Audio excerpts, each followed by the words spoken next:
So now that we're a couple of weeks into the college football season, week one's gone by in the NFL season, it's time to kind of get back in the rhythm of flow of doing the mock drafts. Oh yeah, this is happening.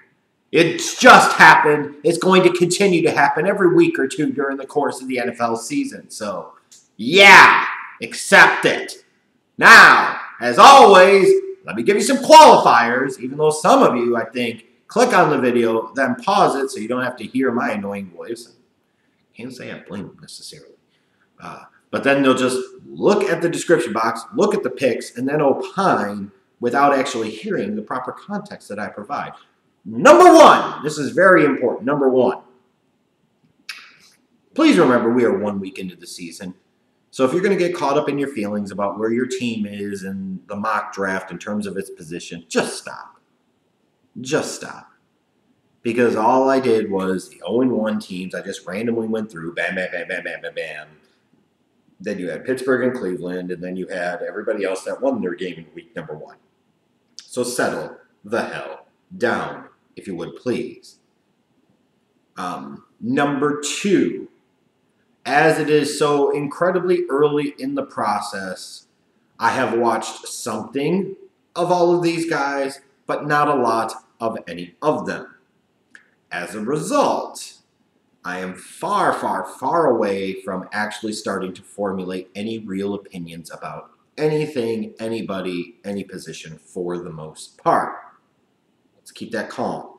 Number 3, if you're going to sit there and chime in about, well, my team doesn't need that, my team doesn't need this, good for you, congratulations, no F's given, because this is still so early in the process. Also keep in mind that just because you don't envision your team having a need in 2019 based off of the salary cap and different things, it doesn't mean that need doesn't eventually exist in 2020 and beyond. And we see teams draft with that mindset sometimes. So let's all pump the brakes. Let's just relax and let's talk about this for a couple of minutes like civilized adults. Now here is the one opinion I can be very incredibly strong about when it comes to this draft, is that this defensive line group is special. This defensive line group is awesome. So chances are I'm going to get several comments about how do you have this guy going that low? How do you have this guy going that low? How come this guy's not even in round 1? And the very simple answer is just because they're slotted in a certain spot doesn't mean that long term it will represent where I view them. It's just not every single one of them is going to be able to get drafted where you envision. Somebody's going to naturally drop. Something's going to come up. Like you think of a Jeffery Simmons from Mississippi State, an incredibly talented player, but you've got a significant off-the-field concern involving a woman and assault. So some teams might remove him off their draft board entirely. That doesn't mean he can't be a top 10 talent and still go in the 20s, which is what I have happening here. Guys are going to drop because of the depth and quality of what we see so far in this defensive line class, which right now is spearheaded by Nick Bosa, Joey's little brother, the defensive end from Ohio State, and Ed Oliver, the defensive tackle from Houston. Now, do they both end up going 1-2 in this draft? Perhaps. Is there somebody else that gets into the mix, or a couple of guys that end up surpassing them when all is said and done? Perhaps that too. It is way too early in the process for me to make incredibly bold proclamations. Starting in the next month or two is when you'll really start to see that. But you will notice the first 6 picks in this draft are defensive.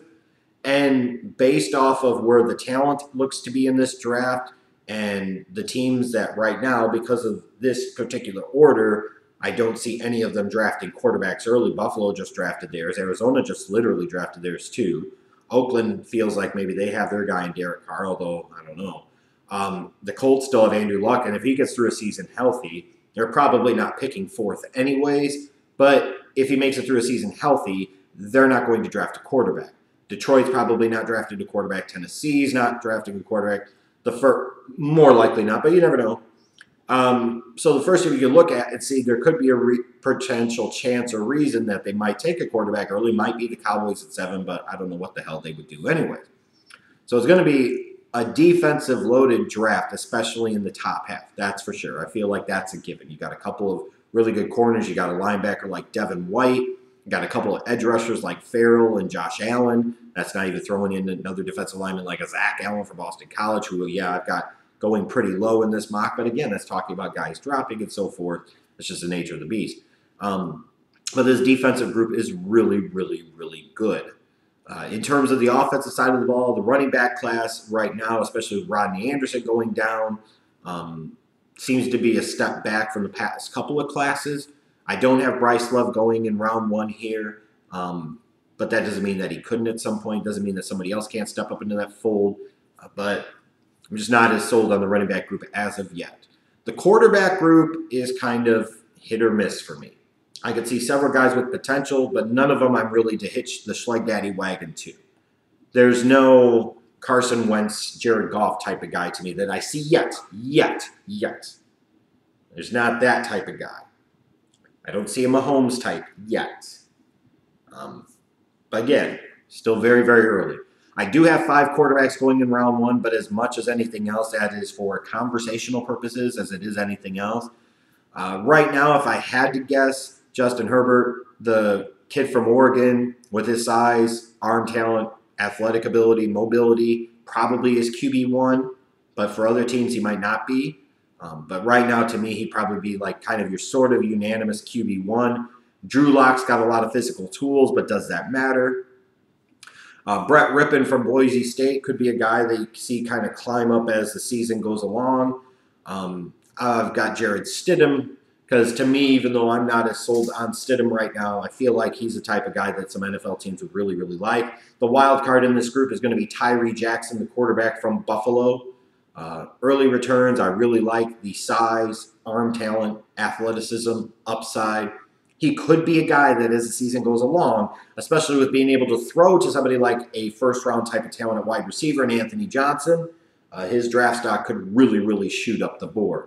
So I threw him in here at 29, not really knowing where teams view him right now and not even sure that he would declare for the 2019 draft, but he's got a lot of tools and a ton of upside. The wide receiver group does look to be a little bit better this year. How much better remains to be seen, but I feel like you're going to see 1 or 2 wide receivers get taken, maybe 3 taken in the top 16 of this draft, because the class is a little bit better than the past couple of years, at least the way I see it so far. Overall thoughts and early impressions on this draft class.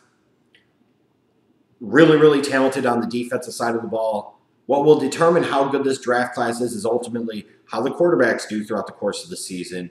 If some of the wide receivers look like they could be #1 guys.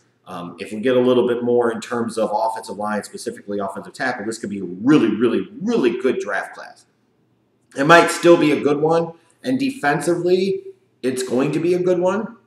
You're going to get a lot of studs out of this, but it'll be the quarterbacks and the rest of the offensive side of the ball that determines just how great the 2019 draft could possibly be.